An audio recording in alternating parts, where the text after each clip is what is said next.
and we are only 18 days away from President-elect Trump's inauguration. The inaugural committee announcing today Trump will cap off his victory lap with one last rally at the Capital One Arena here in Washington, D.C. on January 19th, just one day before his inauguration ceremony. What you just said is one of the most insanely idiotic things I have ever heard. All right, we're going to make this one short, sweet, and anything but subtle. The headlines read, President-elect Donald Trump set to hold big Washington rally the day before the inauguration, when I think they should say, small man petrified of tiny crowd size announces an ego-stroking event.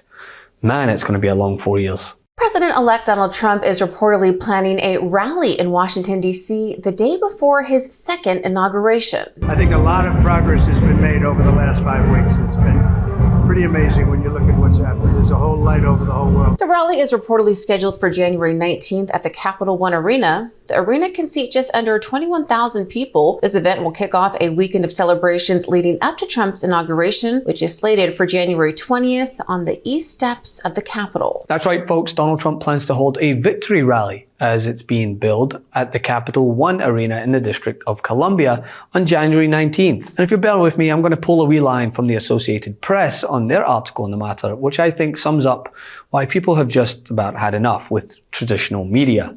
Quote, Trump has always preferred rally-style events where he can freewheel and joke with his supporters. He'll be inaugurated in a formal ceremony at the US Capitol on January 20th. Are you having a laugh? It's a ploy to protect an inevitably bruised ego when journalists dare report on his actual crowd size at the inauguration. I mean, have we all got that much collective trauma that we've just blanked out 2017? Remember that first lie that paved the way for over 30,000 others to follow? Photographs of the inaugural proceedings were intentionally framed in a way, in one particular tweet, to minimize the enormous support that had gathered on the National Mall. This was the first time in our nation's history that floor coverings have been used to protect the grass in the mall. That had the effect of highlighting any areas where people were not standing, while in years past, the grass eliminated this visual. This was also the first time that fencing and magnetometers went as far back on the wall, preventing hundreds of thousands of people from being able to access the mall as quickly as they had in inaugurations past. Inaccurate numbers involving crowd size were also tweeted. No one had numbers because the National Park Service, which controls the National Mall, does not put any out. This was the largest audience to ever witness an inauguration, period, both in person and around the globe. Even the New York Times printed a photograph showing that a misrepresentation of the crowd in the original tweet in their paper, which showed the full extent of the support, depth, and crowd and intensity that existed. These attempts to lessen the enthusiasm of the inauguration are shameful and wrong. Yeah, I remember after an underwhelming crowd turned up to see him sworn in the first time, the president-elect waged a war on truth, birthing Kellyanne Conway's most infamous moment, the alternate fact.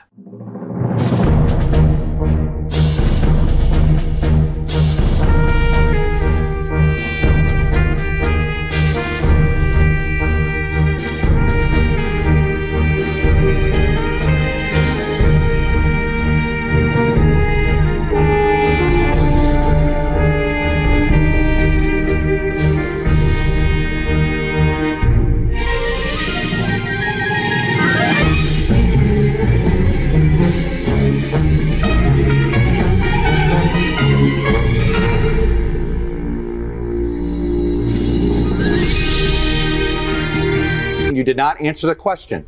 Why did the president send out his press secretary, who's not just the spokesperson for Donald Trump, he also serves as the spokesperson for all of America at times. He speaks for all of the country at times. Why put him out there for the very first time in front of that podium to utter a provable falsehood? It's a small thing, but the first time he confronts the public, it's a falsehood? Chuck, I mean, if we're going to keep referring to our press secretary in those types of terms, I think that we're going to have to rethink our relationship here.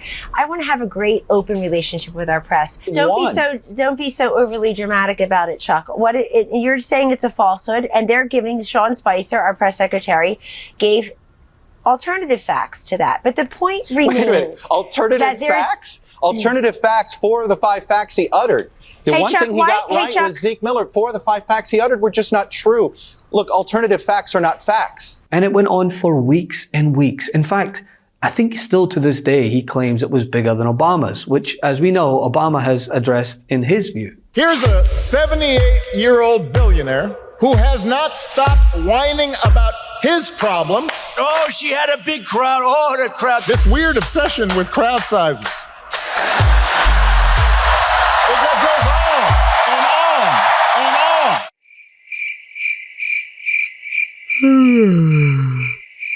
America's ready for a new chapter. Trump is obsessed with crowd sizes, hence why his entire back half of his campaign and lead up to the election was just him bringing up Kamala's comments on his crowd. You will see during the course of his rallies, he talks about fictional characters like Hannibal Lecter. He will talk about windmills cause cancer. And what you will also notice is that people start leaving his rallies early out of exhaustion and boredom. And I will tell you, the one thing you will not hear him talk about is you. People don't go to her rallies. There's no reason to go.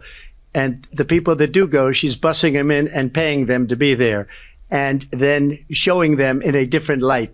So she can't talk about that. People don't leave my rallies. We have the biggest rallies, the most incredible rallies in the history of politics. That's because people want to take their country back. Are you worried at all about the size of Harris's crowds?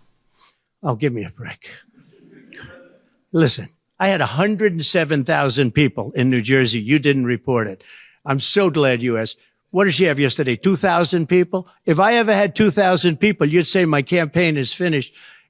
It's so dishonest, the press. And here's a great example. I had in Michigan recently 25,000 people, and 25,000 people we just couldn't get them in. We had in Harrisburg 25,000 people, and 20,000 people couldn't get in. We had so many.